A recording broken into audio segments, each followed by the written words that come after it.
Voici un hareng fumé, le fameux makwala, un poisson fumé très prisé au Congo. Sa production est intrinsèquement liée à l'utilisation du bois, en d'autres termes à l'exploitation de la forêt. La production de ce poisson a déjà ruiné la mangrove au large de Pointe-Noire, la capitale économique. Il faut désormais prélever du bois dans les forêts environnantes, dans le Mayombe ou le Kwilu. Par un hectare, je peux avoir peut-être à 700 bois, peut-être 1000, ça peut descendre par 250 ou par 500, 700. Mais plus sûr, moi je peux faire 3000 mètres sur 100. Jusqu'à présent, l'on ne sait pas avec exactitude la quantité de bois prélevé pour fumer le poisson, mais une étude de la Banque mondiale datant de 2009 révèle qu'au Congo, 500 000 mètres cubes de bois sont prélevés chaque année et la moitié, c'est-à-dire 250 000 mètres cubes de bois, est utilisée dans la production du charbon, du bois de chauffe ou alors pour fumer du poisson. Le business ici, c'est seulement le charbon, la pêche, le bois de chauffe. Au village, que le ville, c'est pas la même façon. Ville, c'est moins un peu léger, le village, c'est dur. Parce qu'au village, il faut travailler dur pour trouver l'argent.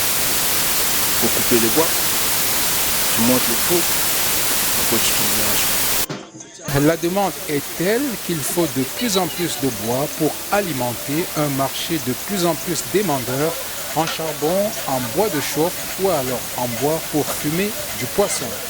Je préfère c'est mieux acheter provisoirement parce que provisoirement quand tu achètes, il y a une durée de 3 ans. Le temps que tu vas exploiter vos bois qui se trouvent dans la forêt, ça pourrait aussi vous permettre en moins d'un mois d'aller encore réacheter une deuxième brousse pour pouvoir tourner. Toujours est-il qu'il y a un lien étroit entre quantité de poissons à fumer et consommation de bois. Si vous avez 20 caisses, na 20 caisses, faut décider na cour. Pour 20 caisses de poissons, on utilise le contenu en bois de 2 tricycles quand c'est bien chargé.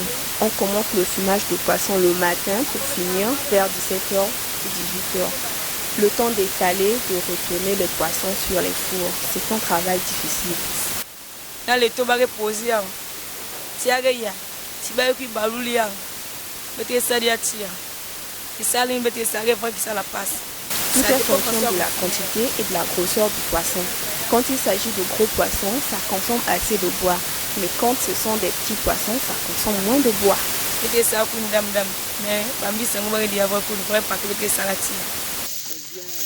Les représentants de la société civile avertissent sur les dangers d'une exploitation imprudente de la forêt.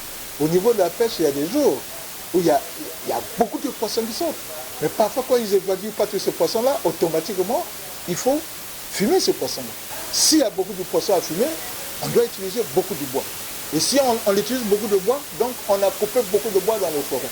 Et si on a coupé beaucoup de bois, ça devient un danger pour l'humanité. Parce que vous le savez pour moi, aujourd'hui la forêt joue un rôle très important pour notre survie, parce que la forêt essaie de emmagasiner les gaz carboniques pour émettre l'oxygène. Donc vous comprenez que les enjeux sont vraiment de nos jours très importants. Avec les changements climatiques, on a intérêt. Parce que aujourd'hui, avec la COP qui s'est passée, on nous demande encore de réduire de plus en plus.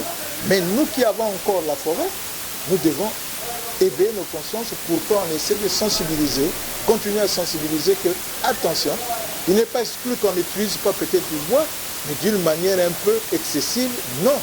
Parce que si on le fait d'une manière excessive, il y aura des conséquences seulement. Des solutions isolées existent comme la création des fours à fumer du poisson, des fours artisanaux fabriqués localement ou alors des fours importés. L'équipement que vous voyez, c'est un fumoir moderne à injection de fumée d'arôme, dont le combustible principal est le gaz mais qu'on peut varier les arômes. On peut fumer avec n'importe quel arôme, le citron, le gingembre, le bois de choc, pour pouvoir donner au produit fini la senteur que nous souhaitons.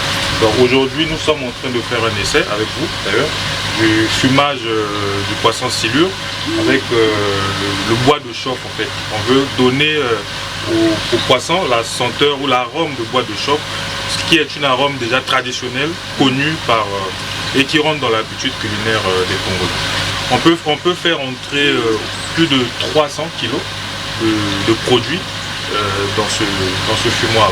Donc ça peut fumer autour de 300 kg de poisson par heure. C'est le temps de fumaison qui est beaucoup plus court. Ici, en 1 heure, on peut déjà avoir des produits fumés et séchés. Par contre, avec les techniques de fumage traditionnelles, vous savez, ça prend des jours. Les autorités n'ont pas encore mené d'études sérieuses pour évaluer l'impact de l'exploitation du bois pour fumer du poisson. Néanmoins, beaucoup de chercheurs sont formels et ils mettent en garde en disant que l'exploitation informelle de la forêt a plus d'impact sur la dégradation de l'environnement.